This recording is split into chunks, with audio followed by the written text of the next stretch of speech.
Welcome अमर sir YouTube channel. इस पर आप सबों का स्वागत है। CET कॉमन एलिजिबिलिटी टेस्ट, इस पर बड़ा अपडेट आया है। केंद्रीय मंत्री जितेंद्र सिंह ने ये कहा है कि 2022 के शुरू में इसका पहला एग्ज़ाम होगा। क्या है CET, इसकी क्या योजना रही है, इसका क्या इम्पैक्ट होगा, इस पर डिटेल हम लोग बात करने जा रहे हैं। तैयार हो जाइए। सबसे पहले जो बयान है उस पर बात करते हैं। फ्रॉम अर्ली 2022, पहले ये सितंबर 2021 से शुरू होना था, लेकिन कोविड महामारी के चलते ये नेक्स्ट ईयर शुरू में स्टार्ट होगा। ये मंत्री जी का बयान है। इसमें देखिए, इन्होंने ट्यूसडे को ये बयान दिया था कि कोविड महामारी के कारण ये अभी स्टार्ट नहीं हो पाया, जो कि सितंबर 2021 में स्टार्ट होना था, लेकिन अगले साल शुरू में ये प्रारंभ होगा और इसका पहला एग्ज़ाम होगा। इस पर हम लोग डिटेल बात करेंगे। आइए।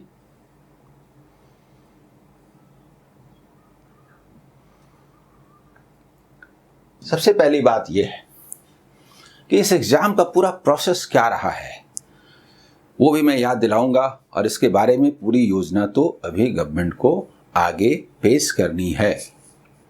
तो सबसे पहली बात यह है कि ये ग्रुप बी और ग्रुप सी के गैर तकनीकी क्षेत्रों में, ये हिंदी में है, लास्ट में इसका इंग्लिश वर्जन अवेलेबल रहेगा, तो वो देख लीजिएगा।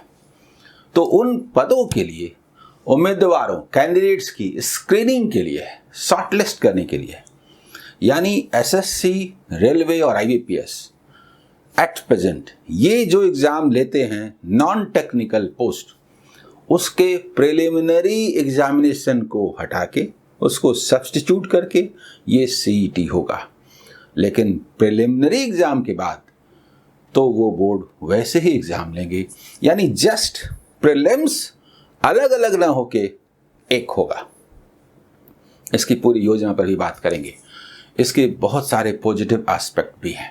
इसमें सबसे बड़ी बात यह है कि हर डिस्ट्रिक्ट में कम से कम एक एग्जामिनेशन सेंटर होगा और अपनी इच्छा से आप वो एग्जामिनेशन सेंटर चूज कर सकते हैं। ये एक बहुत बड़ी बात है। इससे क्या होगा, महिलाओं को, दिव्यांगों को दूर दूर जाने में जो दिक्कत होती थी उसका फ़ायदा मिलेगा। आर्थिक रूप से भी काफ़ी खर्च होता था, उसका भी फायदा होगा। कुल मिलाकर के क्या है कि स्टाफ सिलेक्शन कमीशन यानी SSC, रेलवे भर्ती बोर्ड यानी RRB और institute of banking personal recruitment board यानी IBPS, ये जो अभी की एजेंसियां हैं, ये स्पेशल वैकेंसीज आगे भी जारी रख सकेंगी।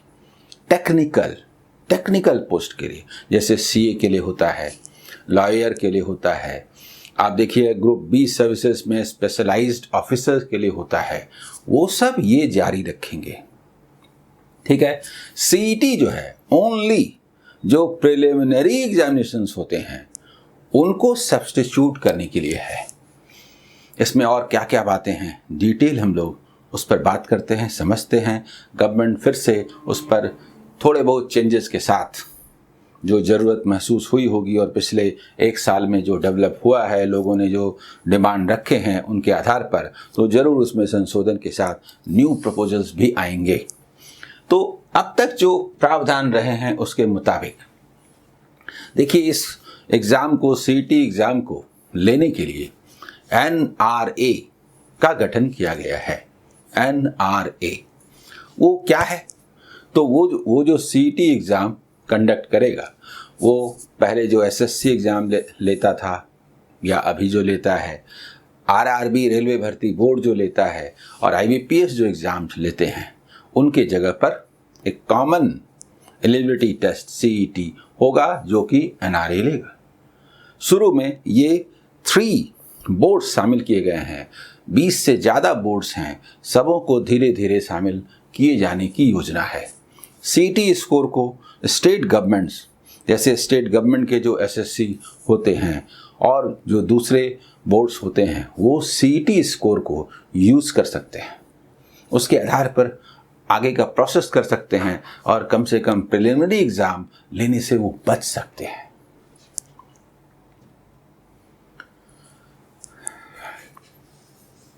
इस पर हम लोग बात कर चुके कि 20 से ज़्यादा जो एजेंसियां हैं वो हैं, जैसे मान लीजिए IBPS के अंतर्गत आना है, SBI अभी शामिल नहीं है पर आगे उसको भी आना ही चाहिए, योजना तो इसी की है। ठीक है, अभी तक जो प्रावधान है CET के, उसकी शॉर्ट में आपको जानकारी दे दूं कि साल में 2 बार एग्जाम होना है। तो NRA जो है वो ग्रुप B ग्रुप C के लिए 2 बार एग्जाम आयोजित करेगा CET का। सब कुछ ऑनलाइन होगा, यानी रजिस्ट्रेशन से लेके roll number, admit card issue करना, मेरिट लिस्ट, मार्कशीट, सब कुछ ऑनलाइन होगा। इसमें कोई फिजिकल वेरिफिकेशन की ज़रूरत नहीं है। आप सेल्फ अटेस्टेड ऐसे भी सारे प्रमाण पत्र डालते हैं। ये नई ही शुरुआत हुई है, ये और ज़्यादा डिजिटलाइज्ड होने की पूरी संभावना है, योजना है।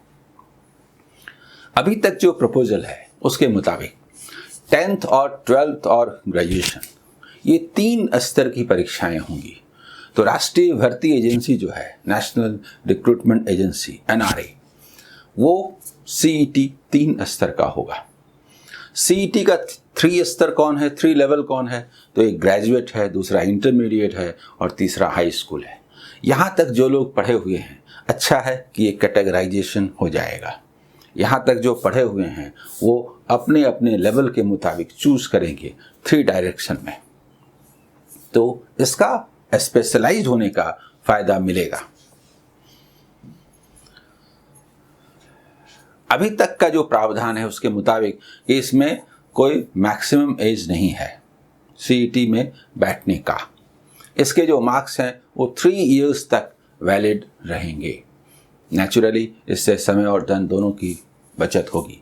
CET का जो एग्ज़ाम है वो वैसे ही मल्टीपल चॉइस, जैसे आप अभी ऑब्जेक्टिव प्रिलिमिनरी एग्ज़ाम में देते हैं, उसी तरह के होंगे और ये 3 इयर्स तक मान्य होगा।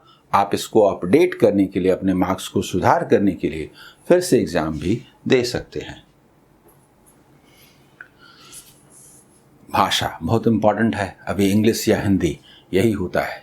12 भाषाओं में इसको लेने की योजना है। इसका फ़ायदा होगा क्योंकि अपनी भाषा में स्टूडेंट ज़्यादा अच्छे से अभिव्यक्त कर पाता है, एक्सप्रेस कर सकता है। क्वेश्चन बैंक बहुत इम्पॉर्टेंट है। एक कॉमन क्वेश्चन बैंक होगा जिससे इसमें क्वेश्चन आएंगे। ये बहुत बहुत इम्पॉर्टेंट बात है। अब एक तरह के जो पोस्ट हैं उनके लिए एक ही परीक्षा होगी। राष्ट्रीय भर्ती एजेंसी NRA जो है, ग्रुप B और ग्रुप C के लिए एक तरह के जो पोस्ट होंगे उनके लिए एक एग्जाम लेके प्रिलिमिनरी एग्जामिनेशन जितने भी होंगे उनको सब्स्टिट्यूट करेगा। ये इसकी योजना है। और इसका जो इंग्लिश में वर्जन है वो देख लीजिए, जो इंग्लिश मीडियम के स्टूडेंट्स हैं उनके ख्याल से एक बार, ठीक है, ये डिटेल्स देख लीजिए।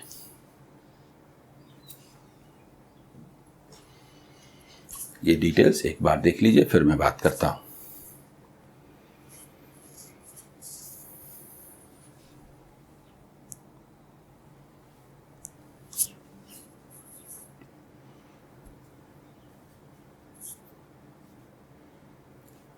ठीक है,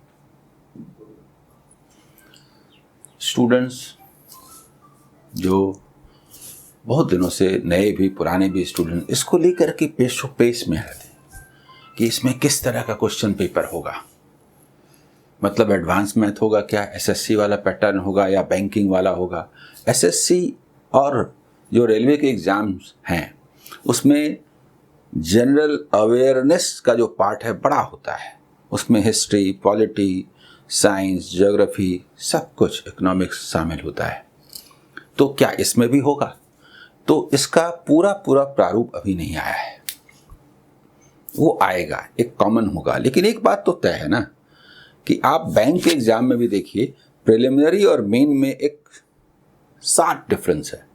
मेन एग्जाम डेप्थ चेक करता है, डेप्थ, और प्रिलिमिनरी एग्जाम चैप्टर्स का कॉन्सेप्ट और फास्ट बनाने आना चाहिए, ये चेक करता है।